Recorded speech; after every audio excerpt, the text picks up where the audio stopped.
Hello everybody, and welcome to Andrew Broussard Watercolors.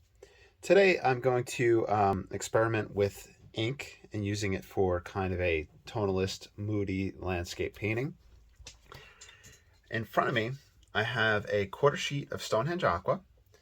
It's the back of a sheet. I did some experimentation with ink prior on the other side.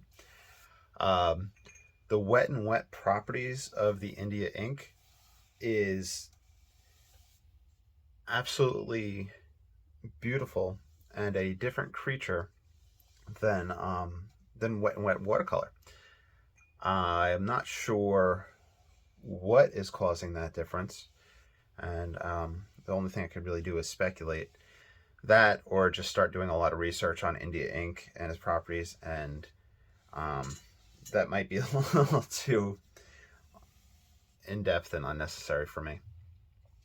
So anyway, um, this is the Stonehenge Aqua. It's cold press, which means it's slightly textured.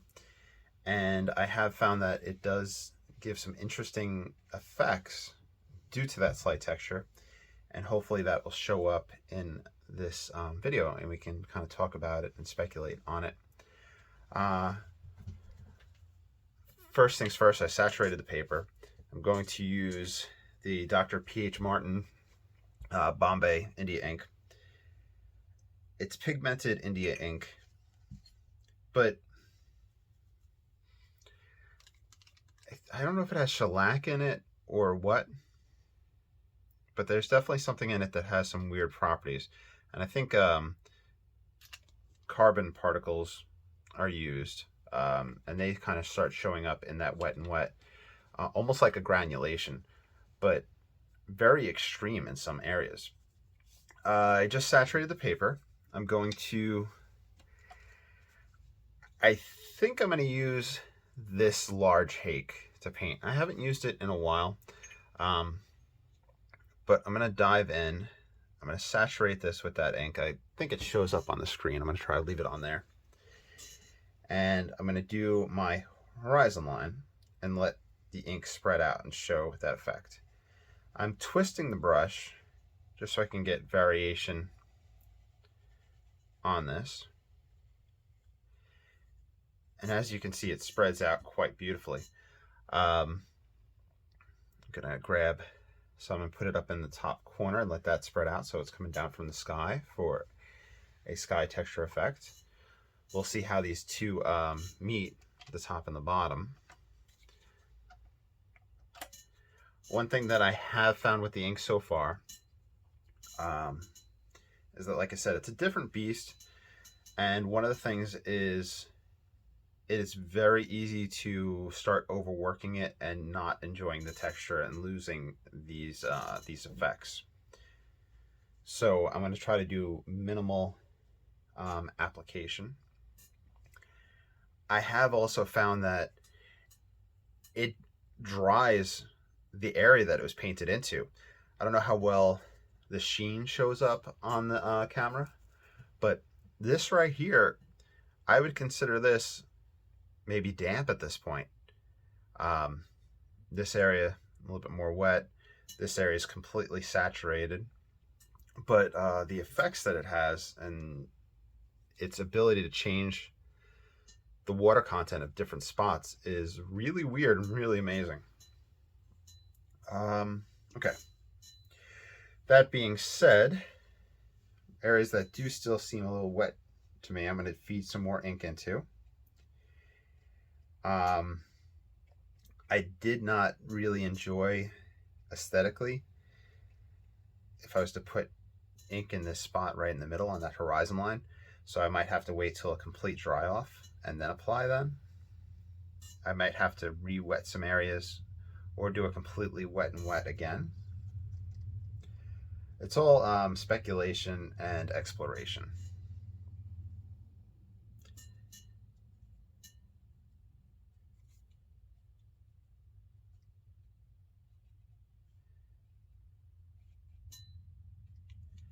And since this area is still wet right here, I'll bring in the idea of land So I have a foreground, kind of a background. We'll have this area as our water, as a midground. We have a sky. You see the beautiful tendrils that start to come out. In fact, let me see if I could bring this closer to the camera. You can see the texture and how it affects and how it works with that cold press. Okay, so you also see that granulation that I talked about that happens on that edge. Those are those extreme carbon particles, which is really quite interesting. And I think at this point, I want my paper to do a dry off. I don't want to experiment anymore in the wet and wet stage. I could allow the flow of the ink to take place. You see when I had lifted it up some, I believe this spot had flowed out and forward. There's a brush or a cat hair right there. And it's interesting how little imperfections have major consequences on the ink and the ink dispersion. So I'm going to pause the camera. I'm going to do a dry off. We'll let, then we'll come back and we'll kind of go over it with maybe a dry brush or re-wet it and feed more color, ink over that. All right, since I'm filming, I'm doing a blow dry or dry off, but I did want to kind of jump back in just to show this excessive ink that has pooled down here. And I can use what we call a thirsty brush, which is just a clean brush, to kind of soak up some of that and pull that out. You probably noticed the tonal shift that took place and how everything kind of is drying lighter. I think next time I would let it air dry if I wasn't just if I wasn't filming. So I'm going to pause again real quick just to hit it with the blow dryer one last time. Okay, so for the most part it's dry. One point of interest was when I pointed out there was a cat hair right there, and that stopped that flow right there. So little imperfections, little things on the paper, etc. Have a really big influence on how this ink, this wash disperses. So I have a few different brushes that I'm going to play around with.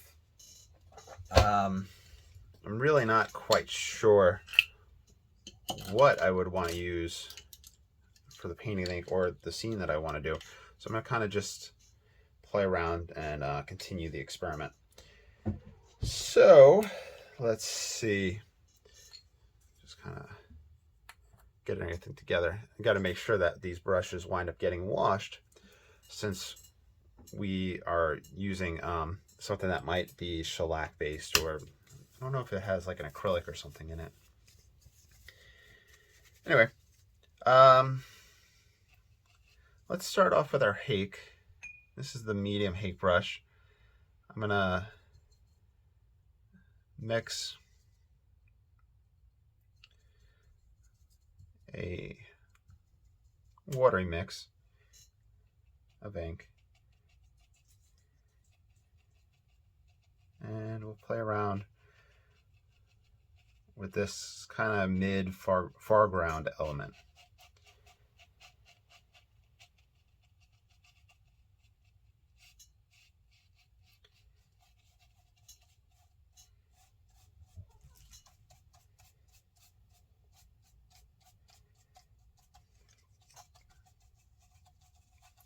Trying to go for the illusion of tree trunks, trees, and their reflection.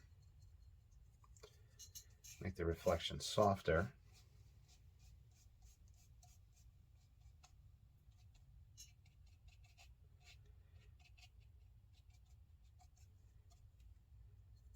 And then we'll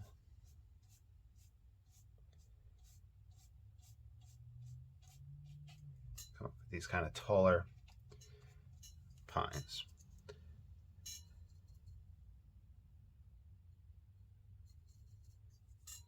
We'll do the same idea here.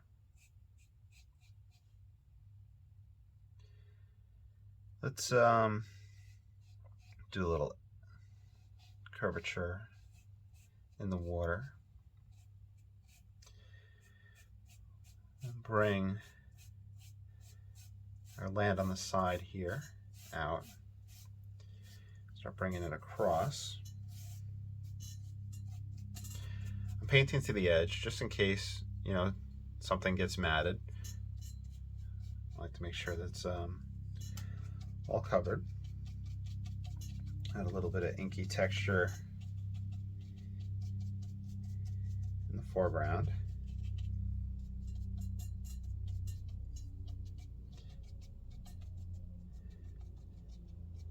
So the hake handle's nice.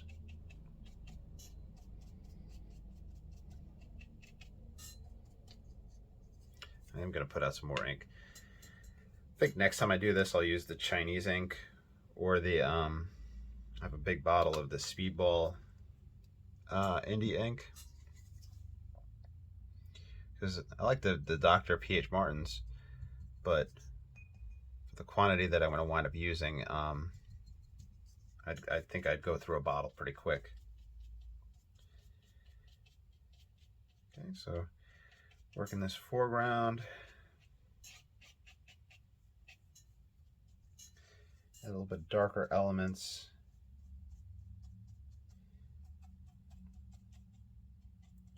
On that land shoreline.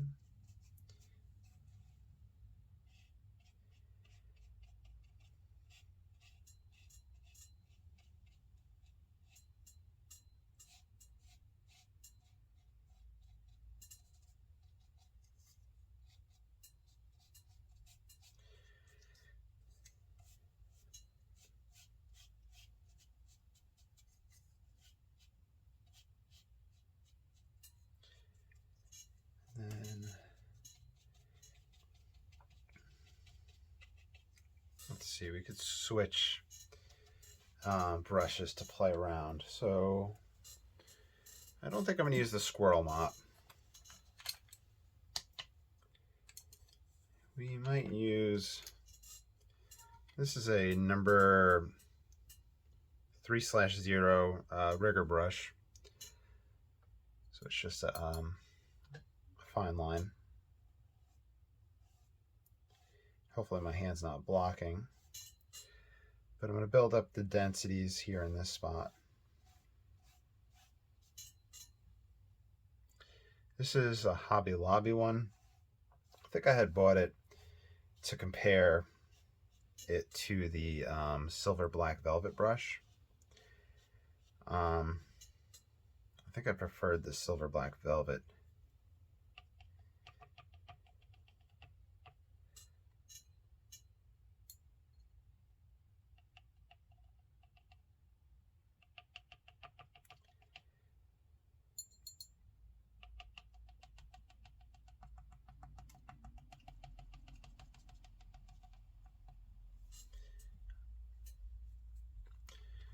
More ink has to come out.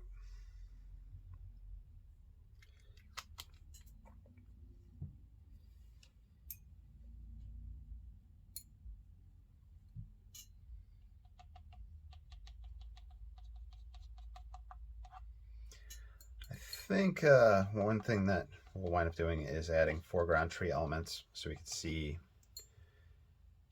foliage aspects and see if it handles like watercolor.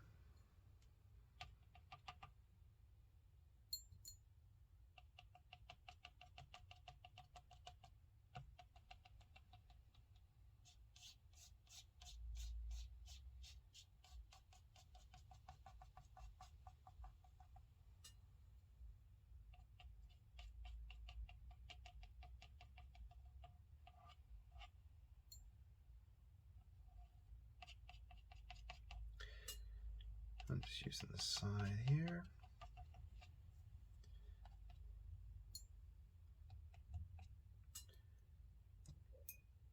Okay, let's try this guy for some tall trees.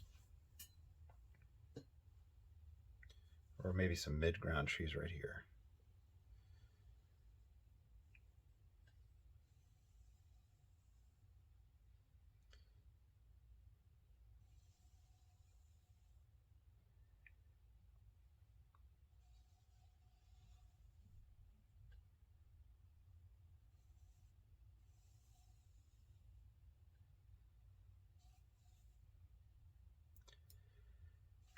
And I'll take the hake.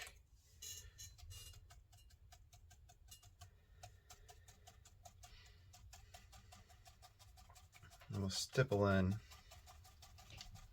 the ink.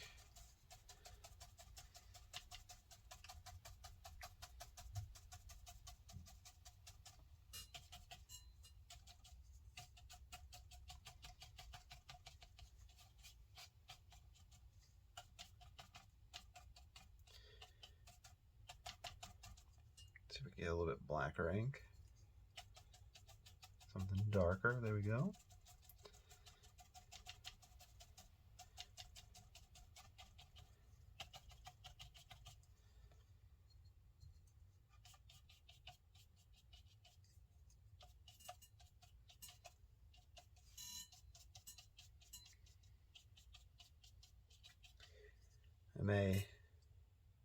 Let's do one of these type of tree trunks where we're using the hake on its side.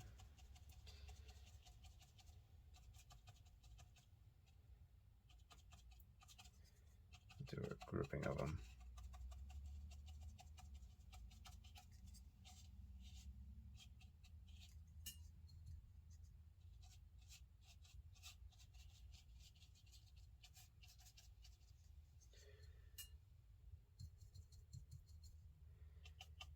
Get some foliage in for this.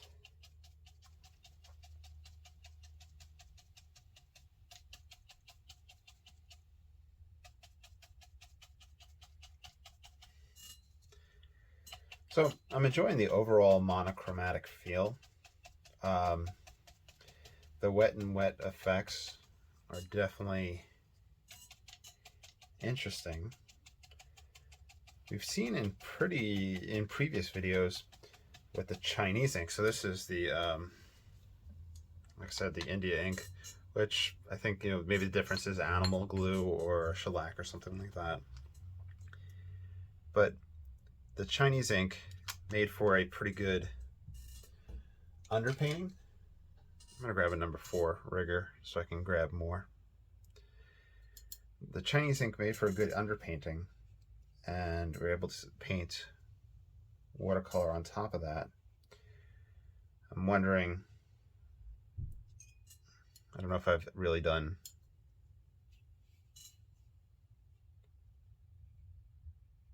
any watercolor over this type of ink.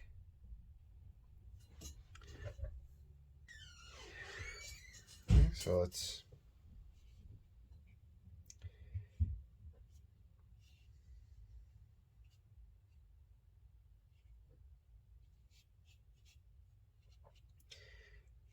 just emphasizing, because it dried kind of light, well, too light for my liking.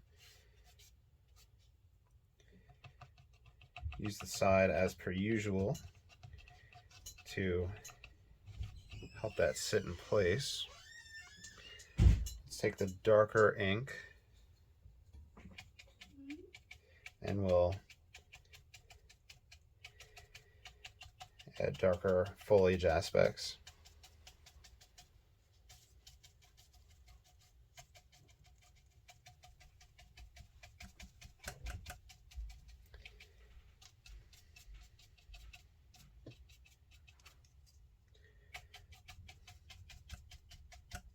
We could probably scrape if we want to as well. Yeah, we can.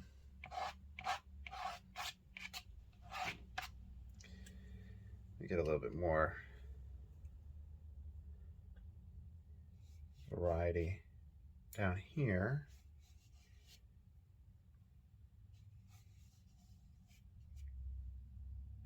Little tree branches hopping around,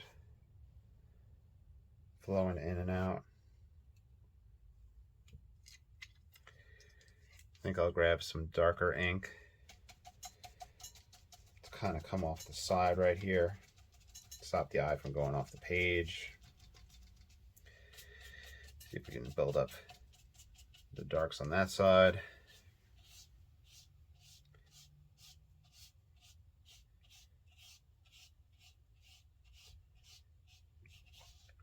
Bring out that landmass.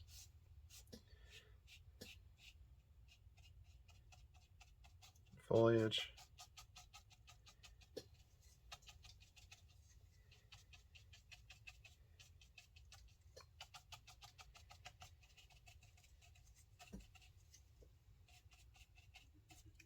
The darker foliage in front of these guys.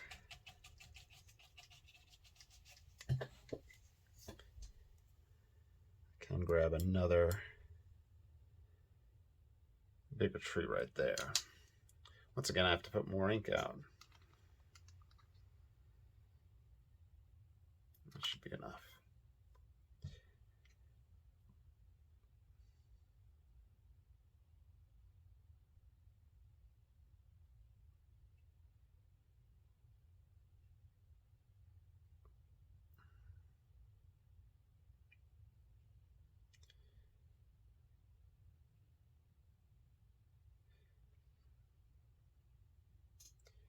So that darker ink here. That the tonal shift, the lightening, how it lightens up as I'm painting, it's something that you'd have to practice and become aware of.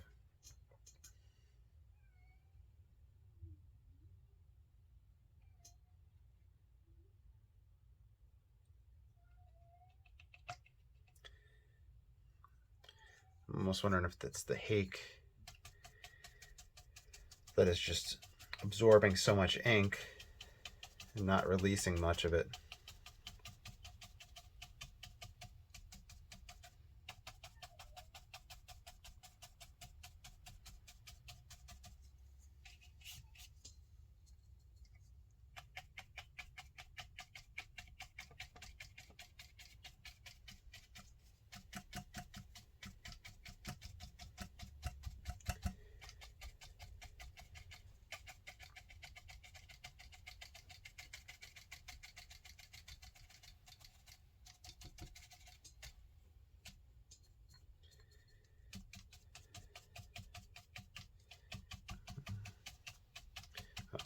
Practically stabbing the paper with it to get that ink out.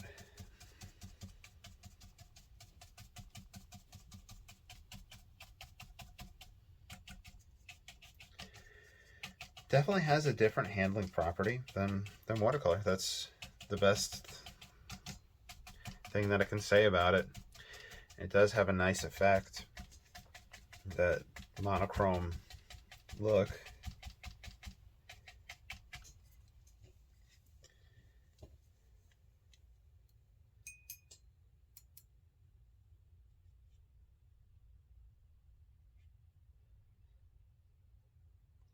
I'll just add.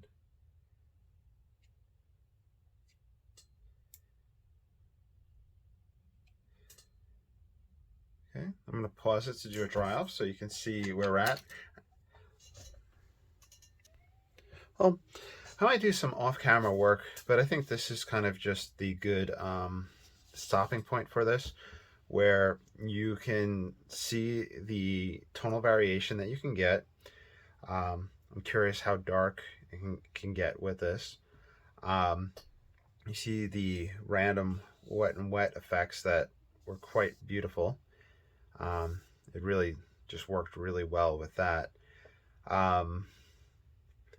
The application with the hake, especially for foliage, it had to be more aggressive in order to get the ink just to come out of the brush.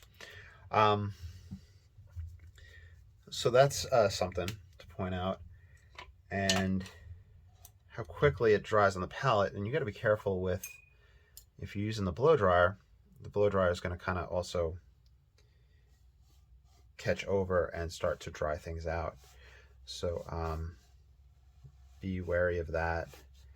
On that note, of course, you are always welcome to follow along with any one of these tutorials or any one of these experiments. You are welcome to sign your own name to it, and you have my express permission to sell anything that you do when you follow one of these tutorials.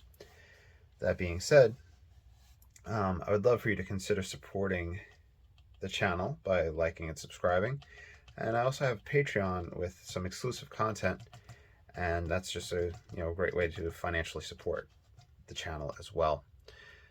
So with this last little bit, just taking some straight from the bottle ink, and we'll just see what tonal variation we can get there.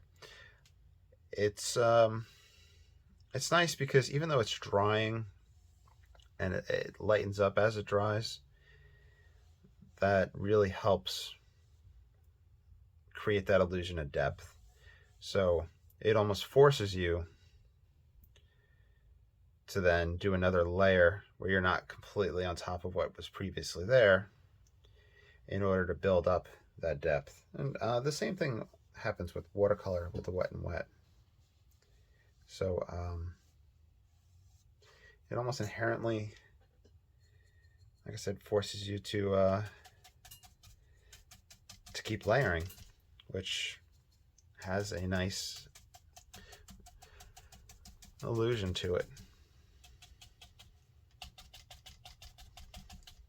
I think I'll do one more dry off and then call it.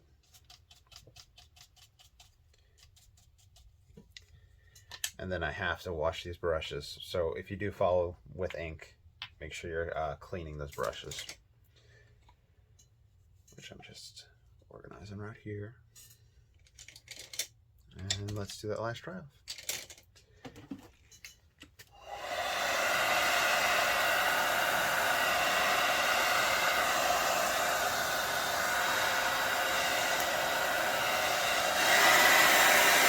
I don't know why I didn't pause the camera, I'm sorry.